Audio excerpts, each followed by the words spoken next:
চীন কি এবার সরাসরি ইরানের পাশে দাঁড়ালো? ওয়াশিংটন, তেলাবিব আর তেহরানের বাড়তে থাকা উত্তেজনার মাঝেই হঠাৎ নতুন খবর।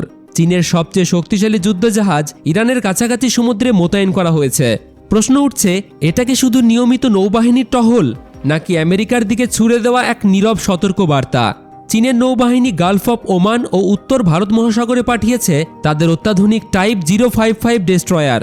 এর সঙ্গে রয়েছে টাইপ 052D যুদ্ধজাহাজ এবং লায়োওয়াং 1 নামের একটি বিশেষ নজরদারি ও ট্র্যাকিং জাহাজ, যা সমুদ্র ও আকাশপথে চলাচল পর্যবেক্ষণে ব্যবহার হয়।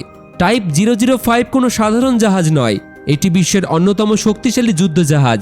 এতে রয়েছে 112টি মিসাইল লঞ্চ সিস্টেম, দূরপাল্লার অ্যান্টিশিপ মিসাইল, আকাশ প্রতিরক্ষা ব্যবস্থা, স্থলভাগে আঘাত করার ক্ষমতা, সবই আছে এতে। এমনকি ভবিষ্যতের হাইপারসনিক অস্ত্র বহনের ক্ষমতাও থাকতে পারে। সহজ করে বললে এটি শক্তি দেখানোর জন্যই বানানো। কিন্তু সবচেয়ে বেশি আলোচনা হচ্ছে লায়োওয়াং 1 নিয়ে। এই জাহাজটি মূলত নজরদারি ও তথ্য সংগ্রহের জন্য ব্যবহার করা হয়। শক্তিশালী রাডার ও আধুনিক ইলেকট্রনিক সিস্টেমের মাধ্যমে এটি আশেপাশের সমুদ্র ও আকাশে কি চলছে, জাহাজের চলাচল, বিমান ওঠানামা, এমনকি মিসাইল উৎক্ষেপণের মতো ঘটনাও সব পর্যবেক্ষণ করতে সক্ষম। মার্কিন বিমানবাহী এয়ারক্রাফট ক্যারিয়ারের অবস্থান, মিসাইল ছোড়া এবং আকাশপথে চলাচল সব নজরে রাখতে পারে।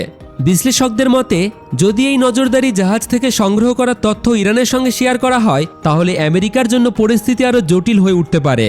কারণ এতে ইরান আগে থেকেই মার্কিন জাহাজে চলাচল, বিমান ওড়া বা সম্ভাব্য সামরিক প্রস্তুতির বিষয়ে ধারণা পেয়ে যাবে এবং আগাম প্রস্তুতি নিতে পারবে। অন্যদিকে আমেরিকাও বসে নেই। ইউএসএস আব্রাহাম লিঙ্কন ইতিমধ্যেই অঞ্চলে মোতায়েন রয়েছে। আরও একটি ক্যারিয়ার স্ট্রাইক গ্রুপ পাঠানোর পরিকল্পনার কথাও শোনা যাচ্ছে। পাশাপাশি জর্ডানে বসানো হয়েছে উন্নত terminal high altitude air defence এবং প্যাট্রিয়ট এয়ার ডিফেন্স সিস্টেম, যাতে সম্ভাব্য হামলার বিরুদ্ধে আকাশ প্রতিরক্ষা আরও শক্ত করা যায়। সরকারিভাবে জানানো হয়েছে, এই মোতায়েন মেরিটাইম সিকিউরিটি বেল্ট 2026 নামে একটি যৌথ নৌমহড়ার অংশ। এই মহড়ায় ইরান, চীন এবং রাশিয়া একসঙ্গে অংশ নেয় এবং 2019 সাল থেকে নিয়মিতভাবে এটি অনুষ্ঠিত হচ্ছে। চীনের দৃষ্টিতে এই অঞ্চল অত্যন্ত গুরুত্বপূর্ণ, কারণ তাদের জ্বালানি সরবরাহের বড় অংশ মধ্যপ্রাচ্য থেকেই আসে, আর সেই তেলবাহী জাহাজগুলোকে হরমুজ প্রণালী ও আশপাশের সমুদ্রপথ দিয়েই যেতে হয়। তাই বেইজিংয়ের জন্য এই সমুদ্রপথ নিরাপদ রাখা শুধু সামরিক কৌশল নয়, অর্থনৈতিক কৌশলও, আর এটাই তাদের আসল কারণ।